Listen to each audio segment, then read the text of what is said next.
இந்த பாட்டும் சிவப்பிரகாசத்தில் ஒருவாறு படித்தோம்.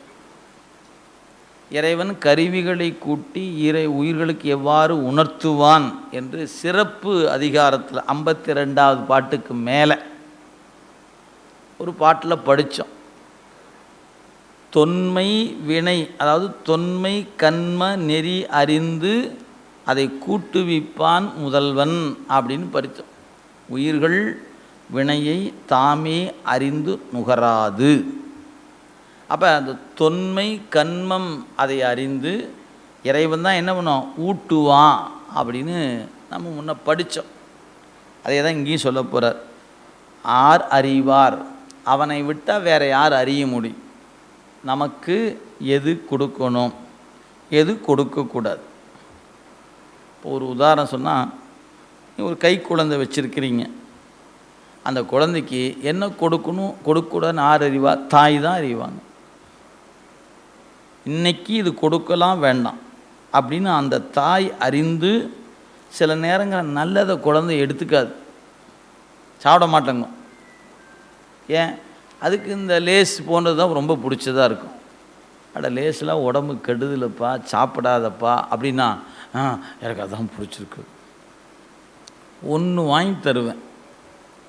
ரெண்டாவது கேட்டால் ஓங்கி வச்சுவேன், போ ஒன்று சாப்பிட்டில்ல போ அப்படின்டுவான்.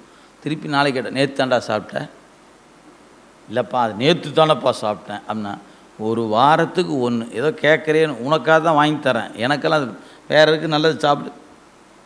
சரி, நீங்கள் நல்லதாக ஒன்று வாங்கிட்டு வந்து கொடுக்குறீங்க, எனக்கு வேண்டாம் அப்படின்னு வச்சுங்க, வாடா உட்கார் அப்படி பிடிச்சி சாப்பிட்றான் முதல்ல அப்படின்னு அவன் அப்படியே பேந்த முழிச்சுக்கிட்டு அப்படின்னு சாப்பிடுவான். ஒரு நாளைக்கு அவனுக்கு அது புரியும் இது நல்லதுன்னு.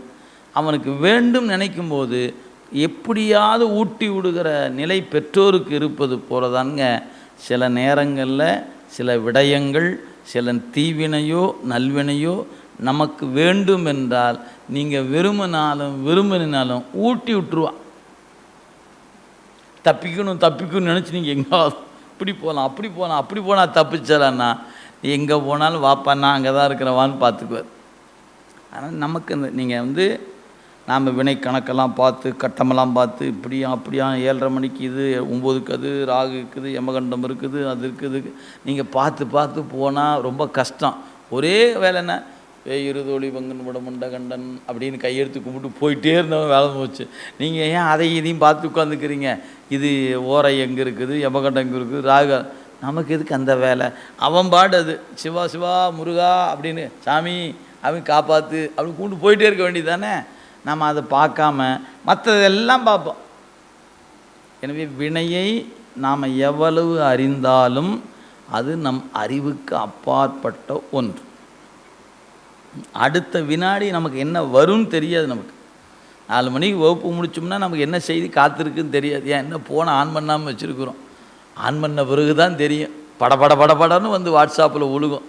ஐயோ பார்த்த பிறகு மகிழ்ச்சியாக இருக்க போதா, வருத்தமாக இருக்க போதா, என்ன வரப்போகுதுன்னு தெரியல. ஆனால் வரும் 4 மணிக்கு மேலே ஃபோனை ஆன் பண்ணியும் வரும், அவ்வளோதான்.